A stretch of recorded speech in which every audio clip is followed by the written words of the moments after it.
The truth about this, that many regents would never have believed that they would vote for a fee increase. I know some of them well, and they would say, the thing that I care about on this board is to make sure the fees stay as low as possible. One particular regent I know said he knew he would finish his 12 years without ever voting for a fee increase, and he voted for this increase because what he saw was that the permanent damage to the institution that was at risk, unless we could bridge this together, was something he didn't think that we could recover from. What we hope is that the fees will be as low as possible and the university will be as affordable as possible. And we're working, my colleagues here in the room, I'll tell you, are working every day at ways that we can help to bring other sources of revenue to the institution because we want to continue to protect the quality of your education while making this university as affordable and accessible as possible. Thank you. Thank you. Yes, my mother. I just want to say something very briefly, regarding the definition of a public university. My name is Manuel Gomez, Vice Chancellor of Student Affairs. I want to just make two quick points regarding a public university, which and everyone, I think, here in this room wants to protect and sustain for the future.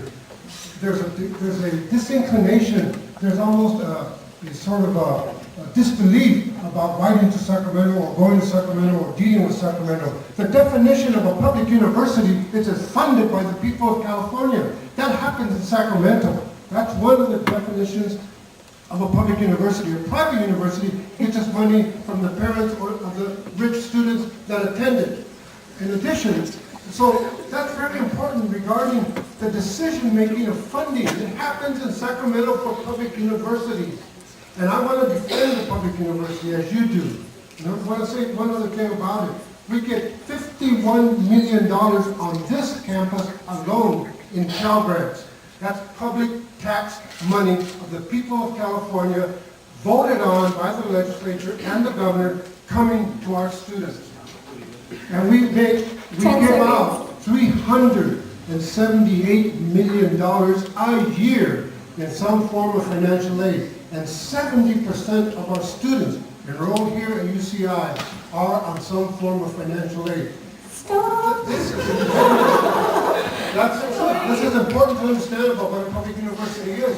And if we don't influence the legislature to prioritize funding, then they can keep on funding prisons, which receive more money. Vice Chancellor Gomez, I'm sorry, we really have to stop you. I'm sorry, I just wanted to say that since you went man to man, I like to go man to man too.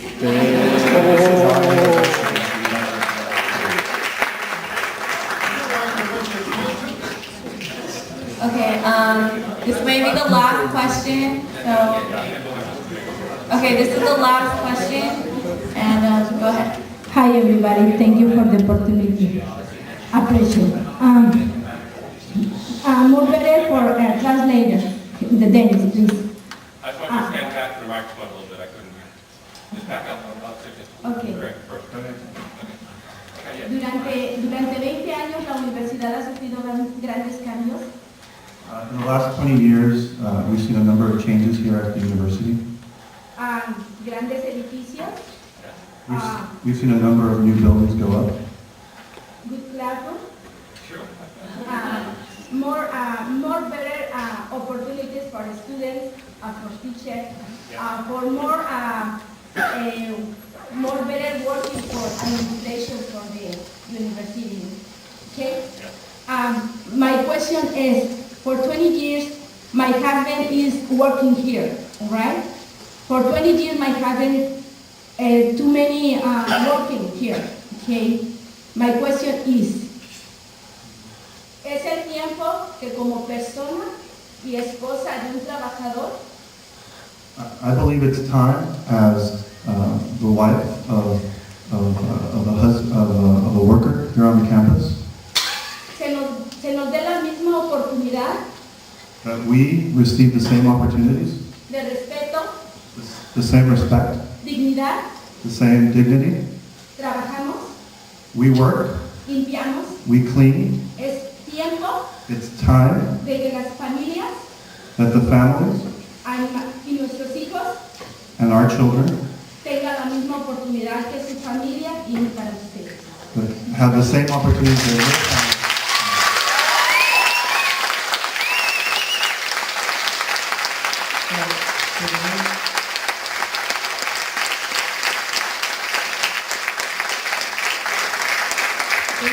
So the main question is, don't you think that the exploitative conditions that are created by the practice of outsourcing on this campus go fundamentally against the core values that your office says it promotes? Isn't it time that ABM custodians, that the same 150 workers that are currently working on this campus, some who have been working for 20 years, that they be insourced, that they be respected, and that they be given the dignity of being UCI employees, along with the same benefits, the same wages, and the opportunities that other families from other workers on this campus have?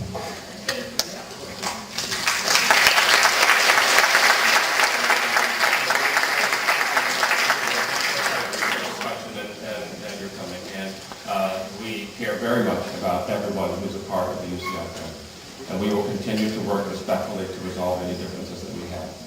As you know, I can't participate in those discussions outside that process, but I will say that we are committed and we'll be happy to stand on our record being committed to do everything we can to provide a quality experience at UCI for everyone who participates in this.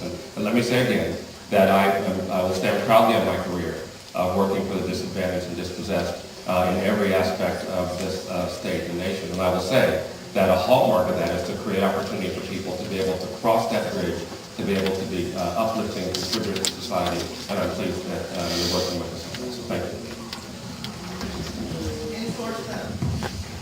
Okay, so this pretty much concludes our Q&A section. We actually one thing to say, and then we wrote that. 30 seconds. So the really fast thing is that what we want to do is to have this be the beginning of dialogue and to engage. And so to the extent that you have questions that have come that we haven't been able to address, etc., we are happy to share that information and to share that dialogue with you.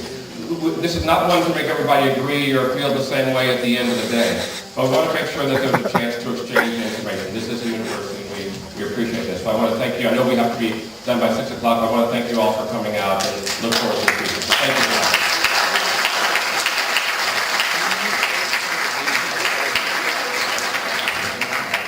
Well, guys, I seem to have lost my other moderator for the evening, but I just, again, I want to, along with the Chancellor, thank all of you for coming out tonight and participating in this event. It should be clear that this forum isn't going to provide a solution to the challenges that we're all facing as students and workers on this campus, and that this is one opportunity to educate ourselves on what is actually happening on our campus, what are the decisions that are being made that are impacting us primarily. So I'd urge you all to stay involved. I'm very happy that you came out and asked the tough questions.